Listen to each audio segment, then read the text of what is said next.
Welcome, welcome, or welcome. Welcome to Tales from the Nerd. I am your host, a random nerd, or Kevin. Now, this is the weekly podcast where I talk about comics that are coming out this Wednesday, July 3rd. The news that has been happening over the whole week. Now, last week was a pretty long episode. Thank you for watching. Thank you for the people who have watched this show since it has begun. Because I wanted to continue my YouTube thing, and because I had a good start, I'm still going to continue this. Now, this is episode 12. I'm on episode 12. I thought I would quit by episode 5, but I'm still pulling strong. But, yes, quick reminder, when I upload this July 3rd, July 4th is Thursday. Oh my god, have a wonderful 4th of July. Also, respect to all the veterans who... No, not that. No, yeah, love and respect to veterans, and have a good 4th of July, and also have a good cookout. Enjoy your family. Enjoy your time that you're doing. Whatever you're doing, enjoy it. Because if you're working that day, you get double pay. If you are, with your family, enjoy your family. If you're cooking out, make the best steak you can, or carne asada, por favor. Hágalo mejor. Pero, that's all I want to say. Have a good 4th of July, everyone. And I think after this episode, I will be working on the Spotify. So when Spotify is up, I will let you know on the episode when it's ready. That way you guys, if you don't want to watch it on YouTube, you can still watch it. You can hear me on Spotify. But let's get on to the comics now. This week is a pretty short week considering everything else. DC has 11 books. Marvel has 19 books. Now, I'm only giving out 1, 2, 3, 4, 5, 6, 7, 8, 9, 10, 11, 12, 13, 14, 15. 15 books. So, 6 of them are DC and then the rest are Marvel. But, let's jump on to Adventures of the Super Sons, issue 12. Now, the Adventures of Super Sons is a miniseries that was created, well, it's set between issue 15 and 16 of Super Sons. And this is the step between, so it's not a continuation of the old series. This is a 12-issue maxi where it tells 2 to 3 tales of what the Super Sons did during the summer. Now, this book has been fun, it's fun. It's a fun book. It's just John being a kid enjoying his summer with Rob and Damien. He's like, yeah, we're in space. We're doing this. Why are we doing this? This is happening now. Oh my god. Adult versions of us. Oh my god. And mini Lex Luthor, or Rex Luthor, and a Joker, and oh my god, the book is really good. Now, I am going to be sad when the book is over, but I'll tell you who wrote it. Yeah, Adventures of Super Sons, issue 12, written by Peter J. Tomasi and art by Carlo Barberi. Now, the description for the book is, it's been a long road, but Superboy and Robin have finally made their way back home. Unfortunately, an armada of about a gazillion juvenile super delinquents is back too, and these pint-sized hell-raisers are out to conquer Earth. It's the final battle between the son of Batman, the son of Superman, a big fan of Lex Luthor, and whatever Doomsday is in the epic finale to the Super Son saga. Now, again, this is the conclusion to the Super Son saga. Not gonna jump in on point, but when this is out and you could get it on trade, read the trade because oh my god, it gives so much hope to John. John is the son of Superman, and he and Damien are like the 2 main leads of this book. And I'm gonna miss their dynamic because this is the last time we'll see that their dynamic. Because Bendis, if you read Superman recently, the last 6, 7 issues, maybe 10. We know that he aged up his son. We don't know why, but it's sad to see this book end. But I really can't wait for this conclusion because I've been waiting a whole year. I've been reading that book for a whole year, and I really can't wait. Now we're on to the next book, which is Batman Teenage Mutant Ninja Turtles number 3. It's written by James Tynion IV and art by Freddie Williams II. Now, Freddie Williams II is one of the co-creators of Teenage Mutant Ninja Turtles. And yeah, let's go to the description. Now, issue number 3. The origin of Batman. Together, the origin of Ninja Turtles. The story The stories are familiar, but through the prism of this altered reality, clearly not the same. An uneasy feeling that sets in that everything is not what it seems. But the Laughing Man pays a visit to a familiar Turtles ally to make sure this world stays exactly as Krang has remade it. Now, let me say this: James Tynion IV this is his final story arc for this Batman Teenage Mutant Ninja Turtle crossover. Now, it basically takes the mythos of Batman and Teenage Mutant Ninja Turtles, mix matches them together, and it's Bruce Wayne got trained by Master Splinter. His Robins are actually, the Turtles, and it's pretty good, and it's paying to the homage to the multiverse. It talks about the original Turtles from like the early days of Turtles, not the ones we know where it was black and white. And it's a fun book, and you could still it's still a good jumping on point. Issue 1 and 2 are really easy to find at the moment. After issue 3, it's not a good jumping on point. But right now, if you want to get into this book, this is your go-to. You got to get issue 1 and 2, if not on digital, if digital is your thing. But what Krang does is like, I'm gonna mush. I'm gonna find a main universe and let me mush it all together. It's a really fun book, and also the movie came out too. So watch the movie, the Batman Teenage Ninja Turtles movie. It's really fun too as well. Highly recommend this book. James Tynion IV, he has an niche. Let me say this: he knows how to write his characters, and he is the guy who wrote most of the. He wrote Detective Comics when Rebirth happened, and he's writing Justice League Dark at the moment as well. So. Really good. Highly recommend it. And okay. And now we're going to jump on to the next book. Now we're off to the next book. Now we're going to go to Cosmic Ghostwriter Destroys Marvel History number 5. Writer by Paul Scheer, Nick Giovannetti. Written by Paul Scheer and Nick Giovannetti. And art by Nathan Stockman. Now, basically, this book, I had it wrong. It's actually literally Cosmic Ghostwriter going through history. He doesn't really tell the history. He actually has been going through history. Now, it's a really short description. Not going to jump in on point because next issue is the finale. So, if you want to read more Cosmic Ghostwriter, read the 5-issue mini by, not Nick Spencer. Who is it? God, shoot. What's his name? I'll find out his name. But basically, this is the creation of Donny Cates. Read the Donny Cates 5-issue mini. And then read Thanos. Thanos wins. That's your jumping off points for Cosmic Ghostwriter. But this Cosmic Ghostwriter, let's go to the description of Cosmic Ghostwriter Destroys Marvel History. Cosmic Ghost Writing Avengers Assemble! It looks like the writer may have rewritten and changed the course of Marvel history again. But will he be able to save his family too? Basically, it's kind of like a what if, but set in the main universe. It's fine. I think the weakest issue is probably. No, they've all been pretty good. That's pretty hard to pinpoint which is the weakest, but it's a very good book. I'm enjoying the book. The last issue is just like it tells you the X-Men history like in short bits. I'm like, oh, okay, you got all the important bits. That's cool. But the book's pretty good. Again, your jumping on points is the Donny Cates Ghostwriter 5-issue mini, and then the Thanos one's also written by Donny Cates. Now, not gonna pick up, but I still recommend the book if you are reading it. My God, it's a good book. Now, off to the next book, which is a DC book. We're off to DC's. Now, DC's is basically, let me give you a short description. It's I think it's a 6-issue mini as well.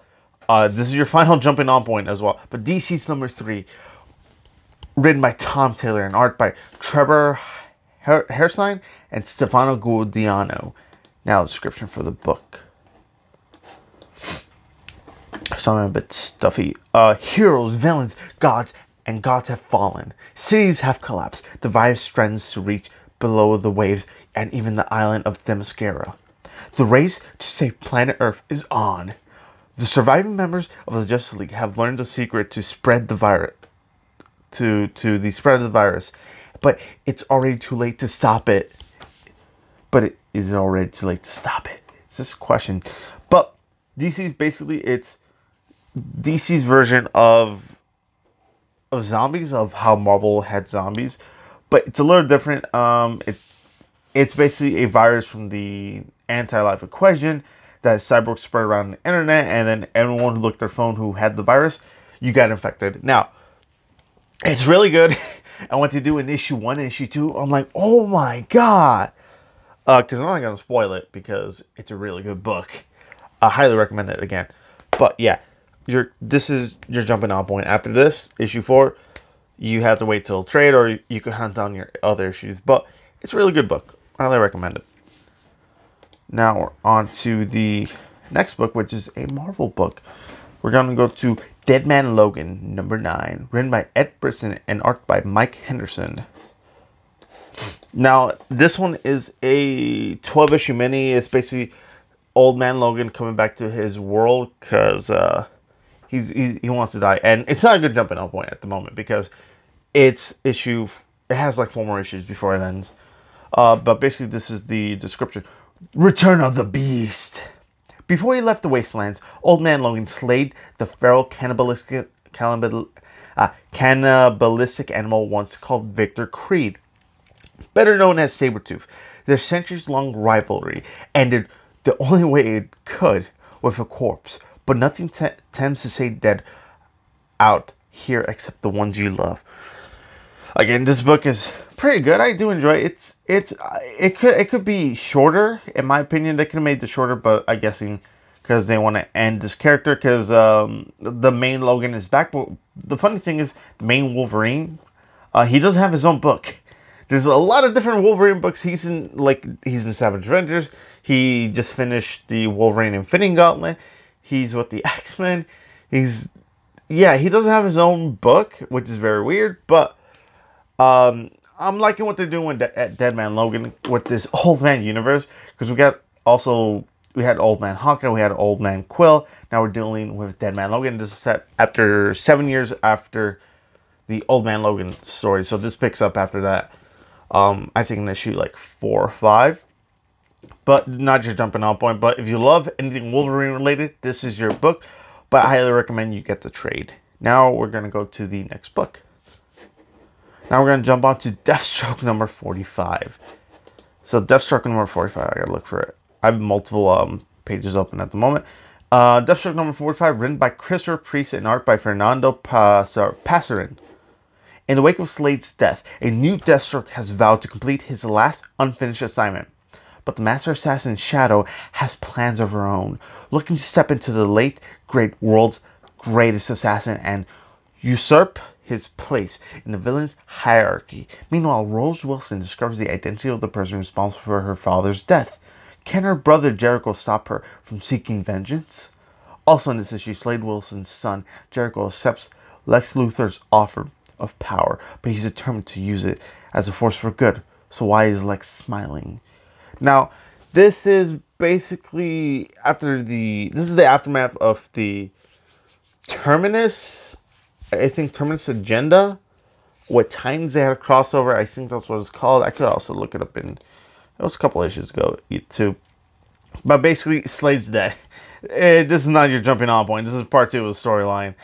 But yeah, Slade's dead. He got shot by, I'm not going to say who, because if you're reading the Deathstroke book, or you want to catch up with the story, basically, yeah, he's dead, and he had a whole funeral. The Legion of Doom visits his funeral. Lex is, if you're reading just so you know what happened to Lex, oh my god. But yeah, it's not a good jumping on point, because the thing about Deathstroke is you kind of have to read a couple trades or a couple books a while back to kind of understand the story. But if you want to read more Deathstroke, this is your jumping on point, or your jumping on point is practically Deathstroke Rebirth. So pick up that first trade. Yeah, just pick up that first trade, and then you'll be able to jump on from there. But that's the last, well, not the last book. We're going to go to the next book. Now we're going to go to Green Lantern number 9. And now on to the next book. Green Lantern number 9, written by Grant Morrison, art by Liam Sharp. Now, this book is a 12-issue mini as well, so not a really good jumping on point. But they're splitting this book in half, so you could get the first 6 issues in trade, and then the other 6 issues in another trade. But Lewis Sharp's art is really good. It's very spacey and weird, which complements Grant Morrison's writing. But let me get on to the description. On the medieval fantasy planet of Themora, Sir Hal of the Lantern, aka Hal Jordan, must do battle with the evil wizard Abanazor. Oh, Scourge of the Four Kingdoms. What is Abanazor's secret? And what does it have to do with the looming extinction level multiversal threat that leaves countless dead super beings in its wake? The book is good. It's just very complicated and very weird. I remember like maybe issue 7. It took me maybe 20 minutes to read because it had so much word. It had so much exposition, because Grant Morrison is a very wordy writer. Also Scott Snyder and also James Tynion IV. They're very wordy writers, but their writing is really good and it gives you a lot of information. They give you, oh man, but they give you a lot of information to pack to, and it gives you. Let me say this: they're again very worthy writers. They're very good at what they do, but it's just Green Lantern in space. It's, I don't know where this lands because from Rebirth Hal Jordan to this Hal Jordan, it's different because Rebirth Hal Jordan had his ring made of pure will. This one he has to recharge his battery, while the other one he doesn't. And we don't know where this fits in the timeline, but it's still a pretty good book. I do enjoy it, so I will give it credit to that. Not gonna jumping on point though. Trust me, you don't want to jump onto this book because Grant Morrison's right. You could read it and you're like, what the heck am I reading? But we're gonna go move on to the next book, which is one of my favorite books ever created. It's very good, and if you can guess which book it is, oh, you know good story writing, which is The Immortal Hulk, written by Al Ewing and art by Joe Bennett. And let me say this Hulk book, my God, with Joe Bennett's art and then Al Ewing's writing, my God, this book is non-stop good. It's been very good. It beat Batman twice, by the way. Beat Batman twice in sales. That's crazy. And this book only comes out like maybe once a month. Okay, let me give you the description. Bruce Banner is hunted on two fronts by two dead loved ones turned nightmarish. Impeccable foes. The stage is set for a brutal three-way confrontation between the Abomination, the Harpy, and the Immortal Hulk. Basically, the Harpy is an old character of the Hulk, also the Abomination as well.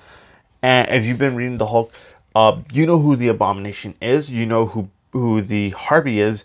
And you'll be like, huh, they're very pulling the Hulk's past with his multiple personalities, with his power set, how he thinks, how he acts, how scary he is, what he calls himself. Oh my God. And the way he talks is scary because he's like, I want to help the Earth. I want to help change. And let me say this, you have to read Immortal Hulk. Because, my God, it's a book. Highly recommended. This is one of my top Marvel books between this and Spider-Man. Those two are like, you need to read. It's a must-read for Marvel. They're always the top game as well. And you know what? I'm getting the director's cut, and it's phenomenal. I cannot wait for the director's cut of that book. Because, man, that book is really good. But, yeah, Immortal Hulk, now you're jumping on point. But, read the trade. Trust me, read the trade. You will love it. Also, if you love Hulk, this is your book right now. This is your time to shine for Hulk. Now, okay, enough with the Hulk praise. We're going to move on to the next book, which is Justice League number 27, written by Scott Snyder and art by Jorge Jimenez, or George Jimenez. Eons ago, the Monitor, the Anti-Monitor, and the World Forger stopped the rise of Perpetua. But can they overcome billions of years of the mistrust to work together and do it again? Plus, Lex Luthor's offer across the DC universe hasn't gone unnoticed. Martian Manhunter is aware of the offer, and John Jones will pay the price. Huh? No, James Tynion IV is writing this. Not... Is it James Tynion IV? Yeah, no, it's James Tynion IV. My bad. Huh, I have two different descriptions for who's who. And on the page it says, yeah, huh, odd. Midtown doesn't have their information correct apparently, but yeah, Justice League. Oh my god, what they're doing, Justice League in space and the multiverse and then dimensions. This is your jumping on point, because it's part 2 right now of a story, but you kind of have to read everything else that has happened in Justice League because with 6 dimensions, with the rise of Perpetua, the World Forger, the Monitor, and then the I already said 6 dimensions, but the basically what happens to Lex Luthor, the past, the secret past of Lex Luthor and Martian Manhunter. Yeah, between James Tynion IV and Jorge Jimenez and Scott Snyder, what they're doing, this is your Justice League book at the moment. But very good, highly recommend. This is one of my favorite DC books at the moment as well. But it's really good, and it's good to have Justice League back, and it's good to have a Justice League book that's actually pretty fun to read as well. So, move on to the next book, which is Old Man Quill #7, written by Ethan Saxon, arts by Robert Gill. Now, this is set in this is also a 12-issue mini. It's set in the Old Man universe, but basically, the shocking secret behind Quill's quest revealed. Quill has made it to the Baxter Building, but with the hidden power in reach, a shocking secret will turn the quest on its head. This issue, everyone will be talking about. The biggest surprise in the Wastelands universe since Wolverine's tragic encounter in Old Man Logan. Don't not miss. This book is really good. It's basically bringing back Peter Quill. He doesn't want to be a leader anymore. He's drinking. He's like, I don't want to be this. Like, let me suffer my own pity. And then Gamora, Gamora, Rocket, Drax, and Mantis are like, no, come on, Quill, come on, get out of here, come on, you need to live. You need to live. This is what your family want, and Rocket misses him. He's like, we didn't never need you, Quill. We don't need you this. But then, like in a book earlier, it's like, yeah, I miss Quill. It's like, oh. He cried. I'm like, oh man, what are you doing to me, Ethan Sachs? You are a brilliant man writing Old Man Quill, but it's not a good jumping on point at the moment because it's issue 7 of a 12-issue miniseries or maxi series. But if you're reading Old Man Quill at the time, or catching up, which I think you still catch up on Old Man Quill, if not on digital, read it. It's really good run, and I'm loving what Ethan Sachs. I can't wait for whatever Ethan Sachs does with any Old Man character, because apparently he could write anything good for Old Man, because he wrote the amazing Old Man Hawkeye. He's writing this. I give the guy credit because he is amazing on this. But yeah, Old Man Quill, really cool. I give, it's awesome. Okay, we're gonna move on to the next book, which is The Punisher. The Punisher, written by Matthew Rosenberg and art by Simon Kurnansky. So far, The Punisher is really good. He goes back to New York, the home front. Frank Castle is back in New York, but being labeled an international terrorist has made it an inhospitable homecoming. One man who is certainly not happy Frank's back is New York City's new mayor, Wilson Fisk, the former kingpin of crime, and Baron Zemo's not done with Frank yet. This book, this is your jumping on point, basically. Basically, if you didn't like the war in Bulgaria, is it Bulgaria? Bolivia? Something like that. Let me look it up. But if you don't like Frank Castle in this, Bagalia, war in Bagalia. Basically, this is just him coming back to New York. If you miss Frank Castle in New York, this is your book. If you want to read more Punisher gruesome and more of how he is, how he fights, how he shoots, how he's hunting, this is your book, because this is your Punisher right now. This is your Punisher at prime. Highly recommend it. Also, Kingpin's in it. Come on. Who doesn't want to see Kingpin fight the Punisher? Come on. Okay, but yeah, really good book. One of my favorite books. Not top tier, in my opinion, but it's really up there, in my opinion. Who am I kidding? It's on my list of one of my favorite books, which I'm very excited for every time it comes out. But the next book is Savage Avengers. Yeah, next book is Savage Avengers #3, which is written by Gary Duggan and art by Mike I can't say his last name. Mike Deodato. This is chapter 3. This is part 3 of a storyline. So, again, get the first issue and then kind of build up from there. But if not, this is kind of your final jumping on point for this book, because then you're gonna have to wait till the storyline is over, and then get the trade, and then pick up the new storyline. But let's move on to the description, which is: Cullen Gath's return is no good for anyone who digs being alive. His trap for the deadliest warriors in the Marvel Universe is sprung, and if humanity is to survive, the Savage Avengers must slay a god. Elektra tries to corral Conan, Voodoo, and Logan into an effective fighting force, and the Punisher desperately searches for his disinterred family. Plus, Conan hefts a deadly new savage sword. I'm liking what they're doing with the Savage Avengers. It's basically bringing people who, like, I'm guessing this is like their magic team, but not really, because you got Voodoo, you got Conan, you got Elektra, who are also Wolverine, because these are characters who've been messed with on the magic side. But I'm enjoying what they're doing with the first issue. They didn't bring everyone together at the time, which is like fine. You're gonna slowly build up to that team, but I wish Marvel decides, like, you cancel every Avenger book to have one Avenger book, and now you're bringing back any Avenger book. But I'm hoping this book stays a little bit longer. I am enjoying it. It's just them trying to stop a cult, bringing back a god. Now, if you love Wolverine or Punisher or Conan or Voodoo or Elektra, this is your book. This is a team book, basically. You're jumping on point, but I recommend it, but it's hard if you're not into that. But if you are, if you want Wolverine in a team book or Punisher or Conan, this is your book. But that is it. We're gonna go move on to the next book. I only have a few more books and then we're done. Oh man, okay.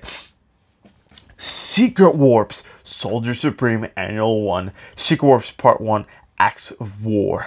As villains of Warp World trade foes, it begins a rift between Soldier Supreme and Iron Hammer that could tear the superhero community in half. But could this criminal conspiracy be the portent of a much bigger cosmic calamity? Plus, a bonus tale of Soldier Supreme versus Baroness Umar for the fate of our nation. Now, Secret Warps came out of the Infinity Wars that came out, what is it, 2018, the big summer event / winter event, which ended with the Thanos dying, Gamora, losing the Infinity Stones, and yeah, basically this world was not, it was basically all the heroes. Just, instead of how Thanos did it, he snapped his fingers and everything went in half. No, this one is just everything folded in half. So 2 characters got put together as one. And this is kind of like the sequel to the final chapter for this, for these heroes, for Secret Warps. I'm getting it because I do want to know more of the Secret Warps world. I did like what they did with the... Because Soldier Supreme basically is just Captain America, Doctor Strange, and Iron Hammer is just Iron Man and Thor combined into one. And they're having a civil war, basically. Magic versus magic. And I really can't wait. And it's an annual, so I hope this is good because it's written by Mark Waid and Al Ewing. Let me see who's doing the art. My bad. Yeah, Al Ewing and Mark Waid, and art by Carlos E. Gomez and Alex Lynn. So I'm very excited for this book. You don't have to search for this. You don't have to get it if you weren't into the Secret Warps thing. But just look up Secret Warps and then you'll get a storyline of who they are. Okay, now we're going to move on to the next book. Spider-Gwen, Ghost Spider #10, which is the final storyline for Ghost Spider at the moment. So this is, I think this is the final issue. Yeah, this is the final issue for Spider-Gwen. This book is finishing, but she's going to get a new book in August. So don't worry. They're just going to give her a break, and then she's going to come back with a new book. But Spider-Gwen, Ghostwriter number 10, after unmasking herself, waging a war for the fate of the multiverse, and nearly losing her father, Gwen Stacy has had a rough year, and it's not about to get any easier, especially when something started to going wrong with the mysterious suit that gives her her abilities. With no other choice, Gwen finds herself swinging through the skies of the Marvel Universe alongside special guest stars Spider-Man and Spider-Man, which is Miles Morales and Peter Parker, and finally embracing an all-new codename. We'll give you 3 guesses. Now, the writer is Sean McGuire and artist by Takeshi Miyazawa. Now, this is the final book at the moment, but we're going to get a new Gwen book in August, so it's very sad. I did enjoy the book.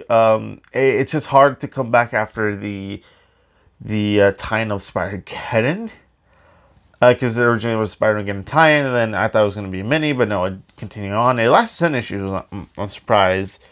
But I'm excited for what she's going to go on next, and she's going to be in the main Marvel books, in the main comic, in the main universe 616. So I cannot wait for what they do next for Spider-Gwen. So, yeah. This is her final book at the moment, and then she's coming back in August. But, yeah, and after this, we're going to jump on to the next book. And Spider-Gwen is just, different world, Spider-Woman, basically. And, yeah, we're going to move on to the next book. Now we're going to go to now we're on the next book, which is Uncanny XMen number 21, written by Matthew Rosenberg and art by Salvador La Roca. It all ends here. This is forever. As Cyclops' cleanup mission nears its close, all the problems the X-Men face come together. The truth behind the Hellfire Club's intentions, the culmination of the one's assaults on mutant-kind, and even the inner struggle within the team. It all ends here. This is forever. Not gonna jump on that point because the book is ending on issue 22. Because we're gonna get a new book in August, and I'll let you know. It's the House of X and Powers X, which is written by what's his name? He wrote the Great Fantastic Four book. Well, 2 of the Great Fantastic Four books. What's his name? I know his name. This is the thing about comics. Like, I know his name. I read his book because I wanted to read some of his writing before this. But yeah, I'm sad to see this end, but it kind of needed to happen. All the X books are ending as well, X-Men related books. But yeah, oh my god, what Matthew Rosenberg does in this book, I do enjoy it. It's just hard. It's hard. That's basically any X-Men book, but I'm sad to see it's ending, but it's coming back either way. It's not ending forever. Yeah, what's his name?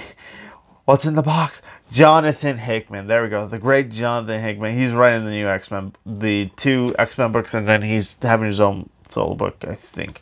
And this will kind of, help you jump on to the X-Men books if you want to get on X-Men, because the thing about X-Men is they're very hard to jump on. I jumped on X-Men Gold and Blue, which you need to read how these characters were.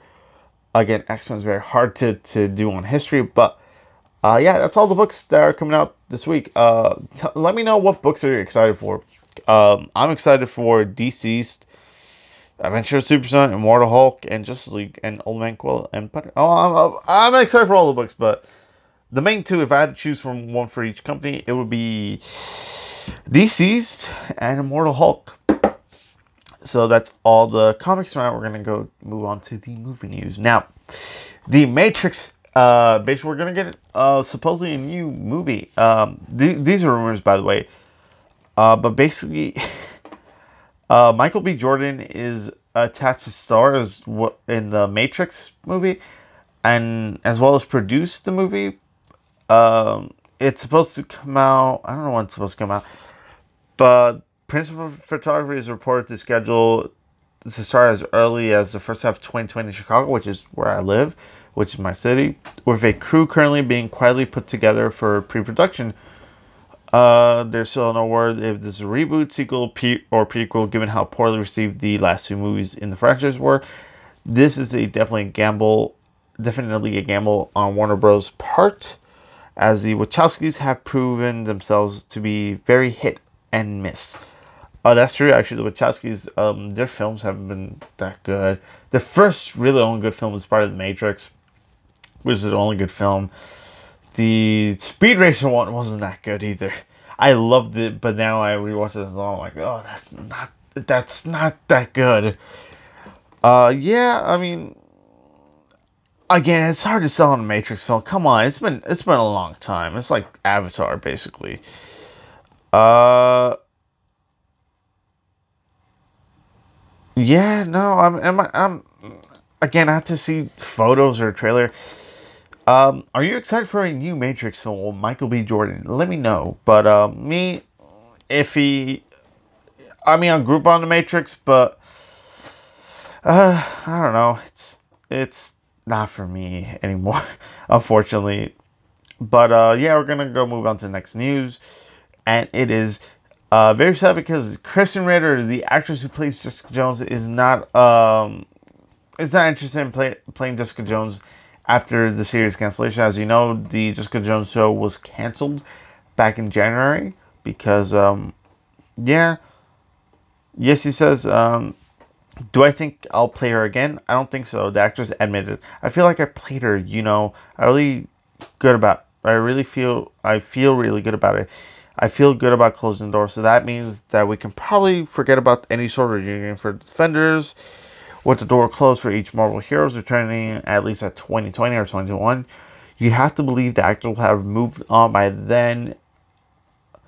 I mean, but you never know, that because original Netflix shows were all connected to the MCU, but then it wasn't, because the people who are handling the TV side and movie side, they don't usually talk as well. That's why the Inhumans sucked, in my opinion. I love Marvel. I watched the Inhumans and God, that was awful. Like, Jesus. Like, no. It was supposed to be like their Game of Thrones for Marvel, but it didn't turn out good. I'm just sad that none of these actors will appear in the MCU. The perfect time to introduce these characters would have been Endgame, in my opinion, to have, a more connective universe, but we're not gonna see Daredevil team up with Spider-Man anytime soon, which is unfortunate. Or Luke Cage and Iron Fist have their own movie, or Jessica Jones with having her detective side, being a detective for New York, she could appear in Doctor Strange or Spider-Man. But yeah, it's very sad. Tell me how you feel about that. Let's see the next. Oh wow, I didn't even know this.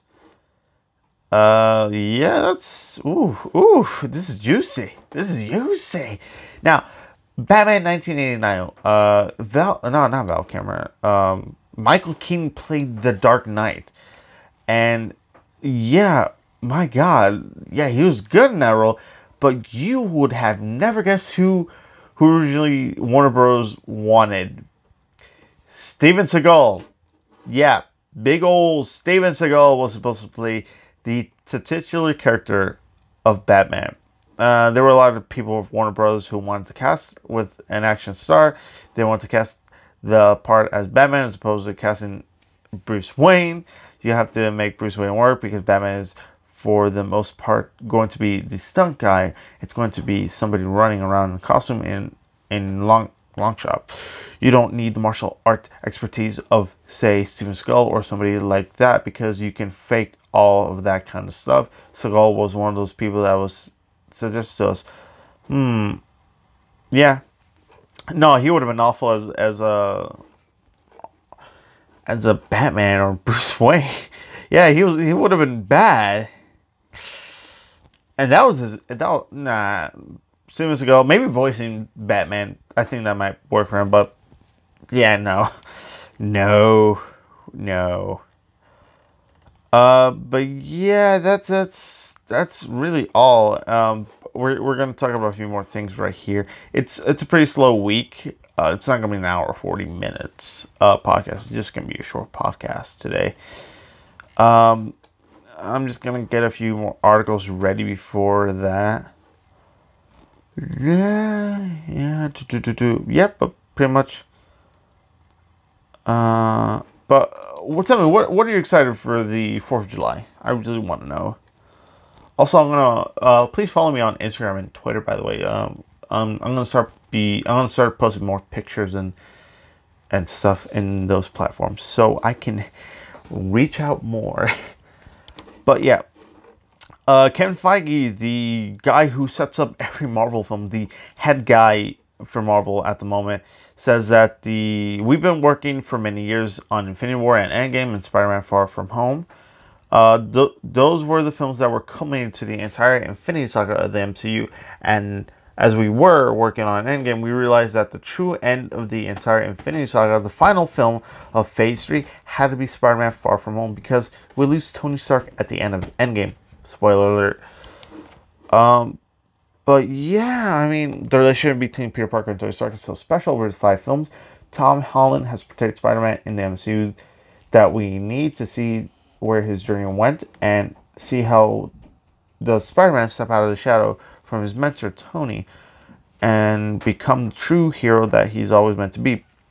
And so it's for the reason that Endgame and Spider-Man Far From Home are essential 2 pieces of the same story, and it's not over yet until Spider-Man Far From Home.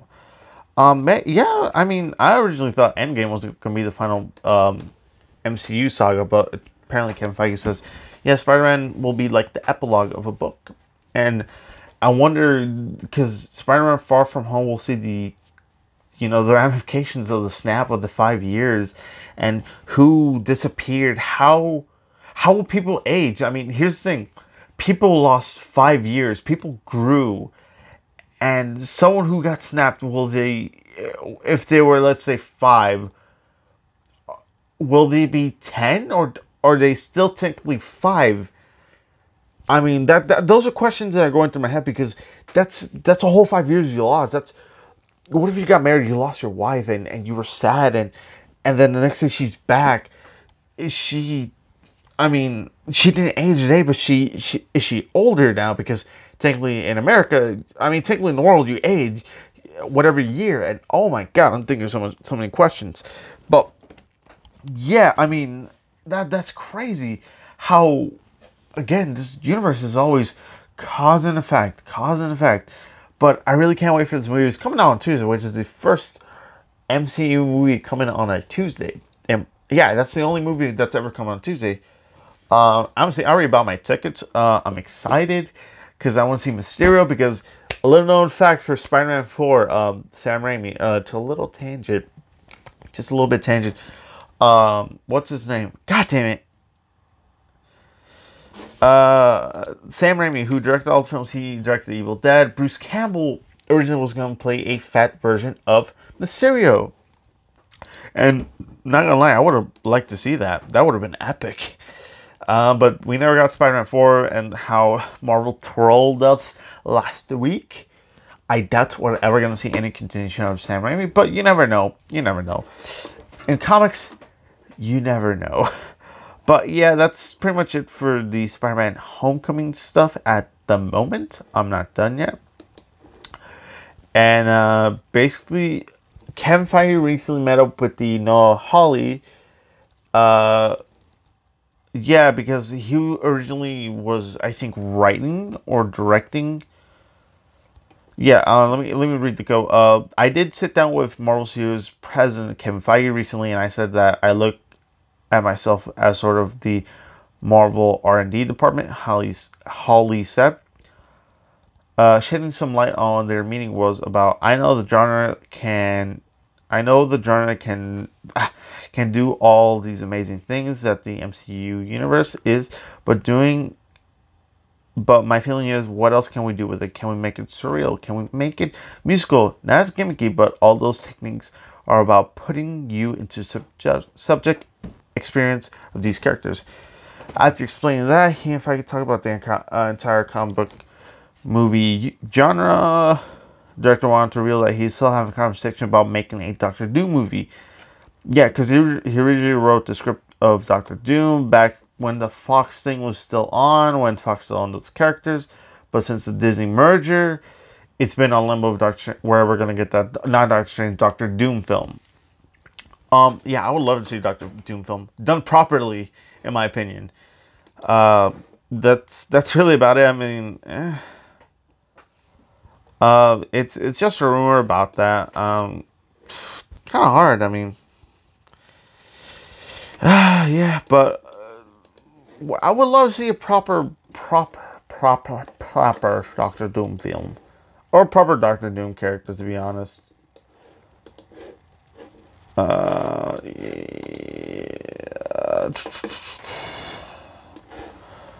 Yeah, there isn't that much stuff this week. I mean, it's not gonna be a long podcast, unfortunately. No, to be honest, I'm not gonna make this long because I was very tired last time. But this is very weird, and also why Avengers Endgame, the 7-year-old who played Morgan Stark had to ask fans to stop bullying her. Further proving that some fans are beyond toxic these days, 7-year-old actress Lexi Rabe has been forced to take Instagram to ask people to stop abusing her and her family. The young actress played Tony Stark's daughter Morgan in Avengers Endgame, and is a big part of the reason why I Love You 3000 has taken on a life of its own. Hi, I'm Lexi Rabe, and I'm only 7 years old, she says in the video below, and I mess up sometimes. So my mommy and daddy gave me the tons of talking tos and timeouts, believe me, and if I go anywhere and I'm acting a little silly or messed up or anything like that, I'm just 7 years old. Please don't bully me or my family. She concludes the video by saying, "Bye, love you 3000."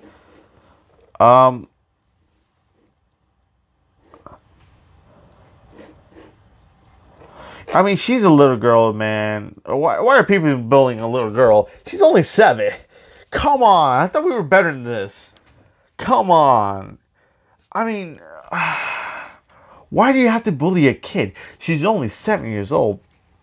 And she's going to be famous probably for the rest of her life because she played in a Marvel movie. A particular, an important role in the film is Tony Stark's daughter. In my opinion, that was, Tony's heart and soul in that, in Morgan.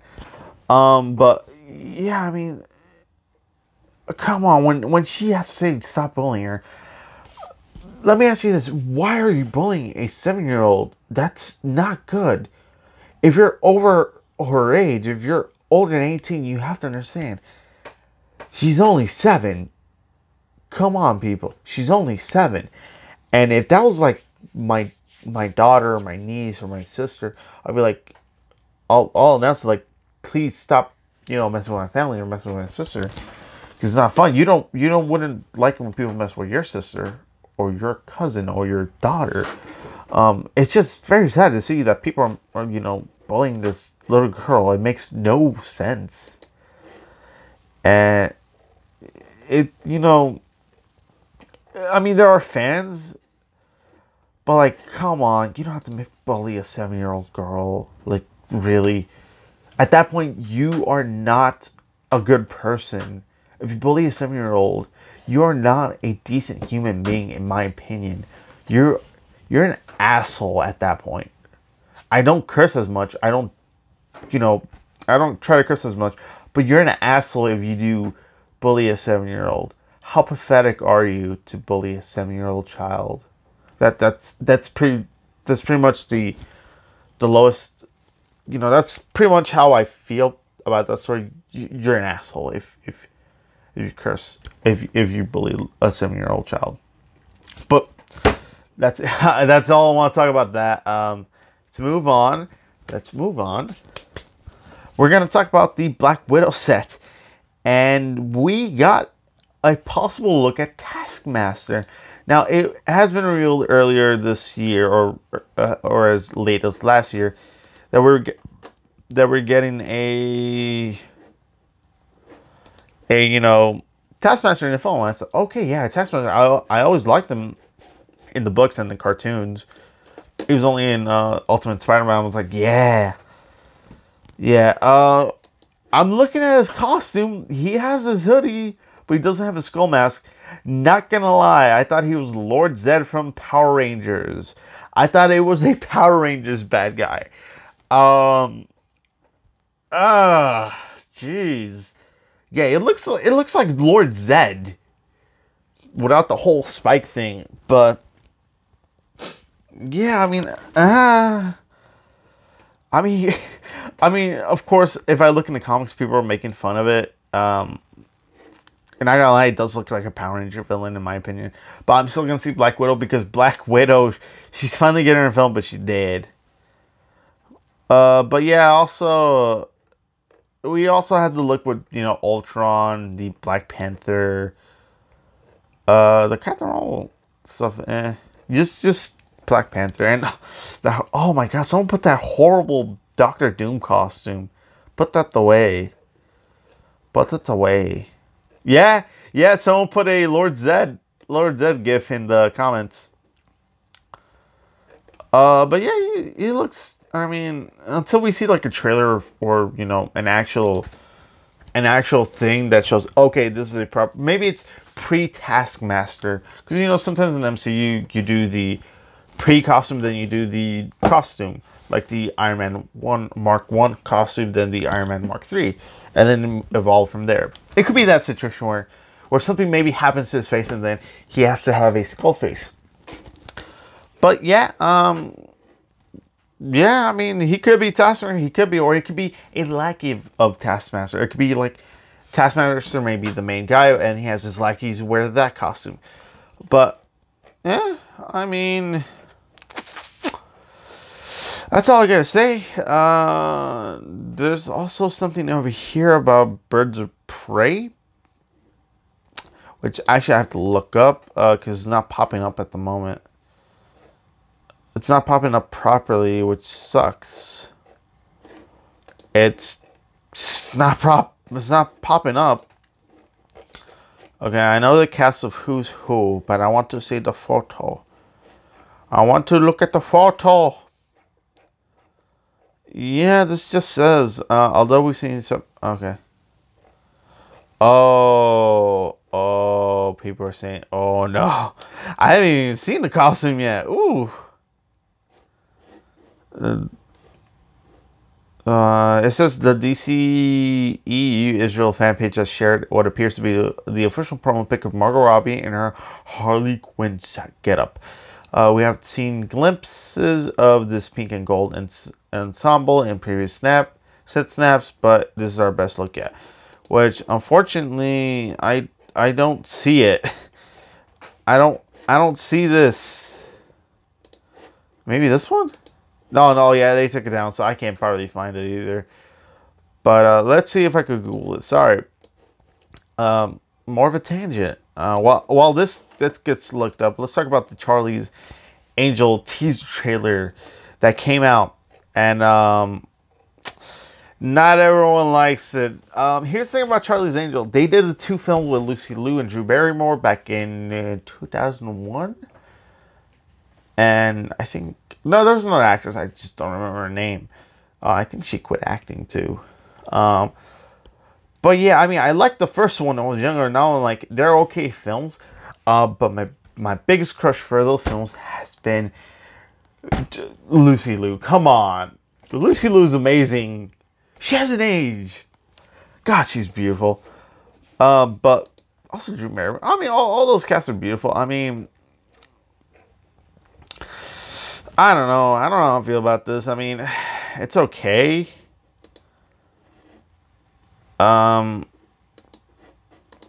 Oh, for the Harley Quinn stuff, I'm just gonna put up a picture. I already saw the picture. Yeah. You could go to your own thing from there. But yeah, I'm not excited for Charlie's Angel. There was a TV show as well. It got canceled. I'm like, here's the thing: Elizabeth Banks is helping produce it, and she's in the film. It's just spice. I'm thinking, And I saw the trailer and I said, okay, hopefully this is good. I looked up the review. Everyone was like, it's lukewarm. It's not as good, unfortunately, which is like bad because I'm really excited for Anna and it's not that good. I still haven't seen Toy Story 4, which I'm very ashamed for. I apologize. I will see it eventually. I will see it. I need to see it. But Cameron Diaz. But yeah, no, I'm not too excited for Charlie's Angel. Sorry. I have to see a better trailer. Yeah, the trailer was not that good. Now the short, thing, Now, Spider-Man to the Spider-Verse. Now, originally they were gonna have multiple Spider-Man, Spider-People, but at one point, Tom Holland was supposed to voice his version of Spider-Man in that film, but it got cut out. Yeah, there was this is what he says. There was like a scene in a train station or something, and it was going to be like an Easter egg. I was going to walk through the background or something like, "Hey kid," that's it. Yeah, I mean that would have been decent. And okay, two things. This is two things in one. I could knocked out, and I think that might be it. Let's see. It's about Anthony Mackie, and yeah, Anthony Mackie. Oh, okay, this is it. Oof. Yeah, I'm just checking up everything right here. Okay. Oh, and then I have to, announce this because I made a mistake once again about this movie.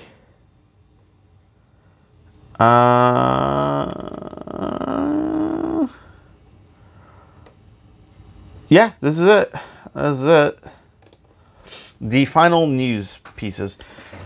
Okay, so Anthony Mackie, Spider-Man Far From Home almost featured Anthony Mackie's doubt as Captain America. Now, that would have been cool. Yeah, this is what they said. We briefly talked about bringing in Falcon as Captain America at the end, and like maybe once.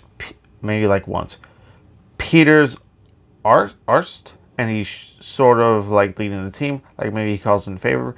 But we also thought that it was really important to the arc of this movie to have there not to be other Avengers available to Nick Fury or Peter, so he had to step up and do it himself. Which kind of makes sense. I mean, yeah. Again, as big as how MCU's film, it's kind of silly to not like, oh, Cap, can you come over here? Or like any other hero, can you come help Spider-Man? Because here's the thing about heroes, you kind of have to have them grow up. You have to have them have their own problems. Because if you have crossovers all the time, it'll be done like that. That's the only issue with like comics as well. Because you can't call up this, and you can't, which, in the Spider-Man Far From Home trailer, Nick Fury will just say, Thor's in space, Captain Marvel's unavailable, and yeah, I think those are the only two characters that said like no, like they're not available, which makes sense. I mean, you can't have other heroes come up and save the day while Spider-Man's like, oh, I don't have to do anything, I can't progress as a character. But yeah, I mean, it's very important for characters to grow. So I think this is fine. With that, also Anthony Mackie was originally supposed to he auditioned for the Mandarin role. So yeah, no, I'm happy he didn't get to play the Mandarin because one, he got to play Falcon, which is a better role for him. I do enjoy his Falcon and his talk with Winter Soldier, aka Bucky. So I can't wait for their Disney Plus show. But yeah, I mean, I'm just happy he's Cap now and not the Mandarin, because that would have been one role and done. Like, you're not in the MCU anymore. But yeah, that's the end for that. And now, this is pretty cool because it means another actor is playing this famous character. Henry Cavill will play Sherlock Holmes in a movie about the literal detective's younger sister. Henry Cavill is set to play a new big screen incarnation of Sherlock Holmes, but he won't be the focus of this movie. The star will also be sharing the screen with Millie Bobby Brown as the famous detective's young sister, Enola Holmes. This film is based on the Enola Holmes mystery book series by Nancy Springer and will focus on a missing teen whose father has been murdered. I think he could pull off. I think he could pull off a good Sherlock Holmes. I mean, he has to not be so buff, but I think he'd be able to do it. Also, Millie Bobby Brown, you got two pretty good actors on screen, and I think this film will be good. I cannot wait. Yeah, I mean he's doable, but like he has to not be as well. Maybe they could CGI and buff him, but I can't wait for his role. I mean, because Ian McKellen has also played Sherlock Holmes. Robert Downey Jr., Benedict Cumberbatch. So this will add a new actor to the list of this famous character. Can't wait.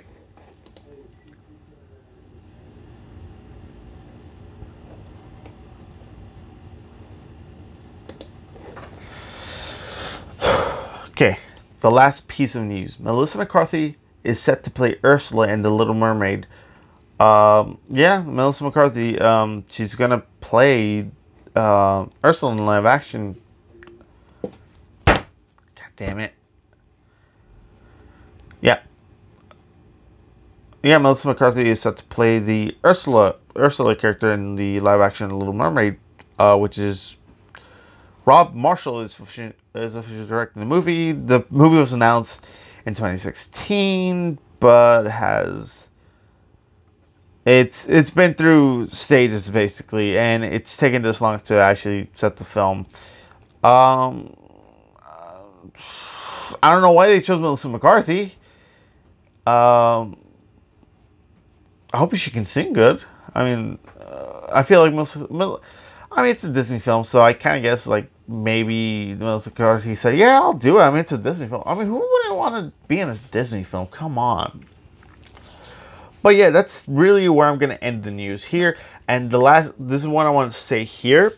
I made a mistake. Avengers Endgame did not beat Avatar. I thought it did. I read the article. I thought I read the article right, but apparently not. I reread the article. Yeah, I just wanted to reaffirm. I got it wrong. I'm not always 100% accurate with these things. This is what I go along with what this website tells me. But this is the end of the show. I hope you enjoy. Have a wonderful 4th of July. Take care. Please follow me on Instagram and Twitter. And that's the end of my show. Have a good day and bye-bye.